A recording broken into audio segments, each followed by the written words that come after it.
Sumitra lifestyle ব্লগে আপনাদের স্বাগতম। একটা বড় ব্লগ শেয়ার করতে চলেছি। আজকের ব্লগে আমরা এক জায়গায় ঘুরতে যাচ্ছি, ফ্যামিলির সবাই যাচ্ছি, কাজু বাদে। কেন কি কাজুর অফিস থেকে ছুটি পায়নি, তাই কাজু কাজে যাওয়ার টাইমে আমাকে স্টেশনে নামিয়ে দিয়ে গেল। আর আমাদের ভোর 7:30টায় ট্রেন ছিল, যেটা আমার বোন ঘুম থেকে উঠতে দেরি করেছে বলে আমাদের 8:30টায় ধরতে হয়েছে। যাই হোক, তারপরে আমরা ট্রেনে করে নেমে গেলাম বর্ধমান। যারা এই জায়গাটা চেনো তারা তো বুঝতেই পেরেছো কোথায় এসেছি, যারা চেনো না তাদেরকে বলে দিচ্ছি। আমরা এসেছি মা সর্বমঙ্গলার মন্দিরে। আমার বাবা মা এর আগে অনেকবার এসছে, বাট আমার এটা একদমই ফার্স্ট টাইম। এত সুন্দর একটা পরিবেশ, ভেতরটা খুব সুন্দর, একটা ঠান্ডা হাওয়া বইছে, আমাদের খুব ভাল লেগেছিল। তো আমিও সাইডটা তোমাদের দেখানোর চেষ্টা করছি কী আছে না আছে।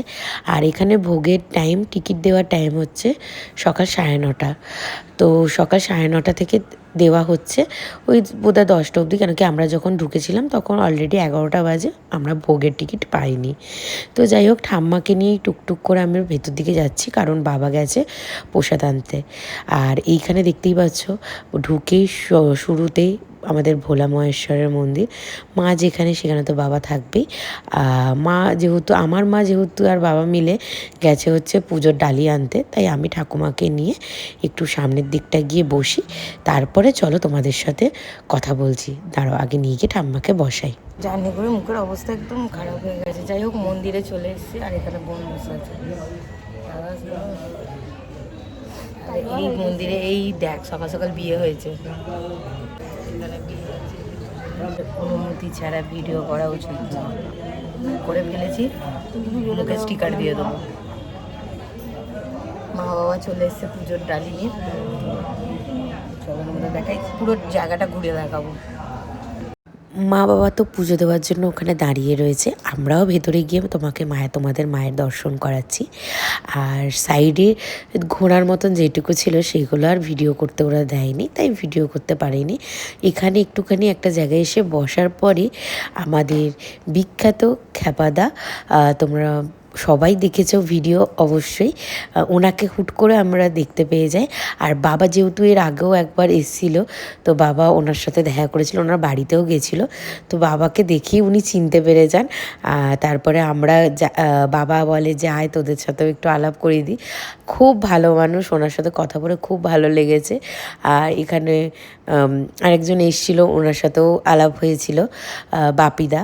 তো আমি বাপি কাকা বলছি, বাবার ওটা বন্ধু হয়, উনিও ভিডিও করছিলেন। আর খুব ভালো মানুষ, বাবাকে দেখেই চিনতে পেরেছে, বলছে হ্যাঁ তুমি এসেছিলে একবার, আমাদের বাড়িতেও গেছিলেন। তো বাবা খুব আনন্দ পেয়েছে। আর লোকটাও খুব ভালো, বাট ভয়েসগুলো দিতে পারছি না, কিছু রিজেন্ট আছে সেই কারণে। আর বাবা দেখতেই পাচ্ছ, বাবার সাথে কত গল্প করছে এখানে বসে। যাই হোক, দিনটা ভালোই কাটলো, মায়ের মন্দিরও ঘোরা হলো, তার সাথে খ্যাপাদার সাথেও দেখা হলো। খুব ভালো মানুষ, এখনও বলছি।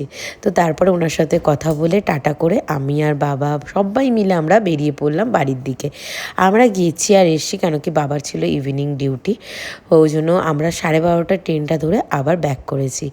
তো ট্রেনে চেপেই প্রথমে খুব জোর খিদে পেয়ে গেছিলো, যেহেতু সবার জন্য আমি নিয়েছিলাম শশা, আর বাবা নিয়েছিল মুড়ি চপ। বাবা মুড়ি চপ নিয়েছিল, বাট লঙ্কা নিয়েছিল প্রায় 10-12টা মতো, কতগুলো লঙ্কা নিয়েছিল। তো এখানে তো আমরা মুড়ি খেলাম, মুড়ি চপ খাওয়ার পরও আমার বোনের এত জোর খিদে পেয়েছিল যে ওকে বোন আবার আলাদা করেও ঝালমুড়ি কিনে খেয়েছে। বাবা প্যাকেট থেকে তো লঙ্কা বার করছে, ওইদিকে জেঠুর প্যাকেটেও লঙ্কা রয়েছে। তো এখানে আমরা শসা, লঙ্কা, মুড়ি সবাই মিলে খুব ভালোভাবে পেট ভরে খেলাম। তারপরে আবার বোন বললাম না ঝালমুড়ি কিনেছিল। তো আজকের ভিডিওটা তো হয়তো একটু ছোটোই হবে, বাট তোমাদের সাথে পুরোটাই শেয়ার করলাম। বর্ধমান থেকে আমরা সারাফুলি স্টেশনে নামার পরই এলো ঝমঝমিয়ে বৃষ্টি। বোনকে নিয়ে আমি তাড়াতাড়ি করে নামলাম, আর বোন আর আমি আমার বাড়িতে চলে এলাম। কেন কি বোন যেহেতু আমার বাড়িতে থাকবে, নাচের কিছু জুয়েলারি বানানো আছে, যেগুলো তোমরা রথের ব্লগেই দেখতে পাবে। তো চলো একবারে বাড়িতে গিয়ে আমি ব্লগটা এন্ড করব। তো বাড়ি চলে এসেছি, টিপটা পেকে গেছে, বাবা সোজা করে নি। হ্যাঁ, তো বাড়ি চলে এসে আজকের ব্লগটা এইটুকুই। ভালো লাগলে অবশ্যই লাইক করে দেবে, চ্যানেলটিকে সাবস্ক্রাইব করে দেবে। আর এরকমই আবার কোথাও ঘুরতে গেলে তোমাদের সাথে একটা বড় ব্লগ শেয়ার করব। ব্লগটা অনেক বড় না হলেও যথেষ্ট বড় হয়েছে। তো আজকের জন্য এইটুকুই। Tata, bye bye.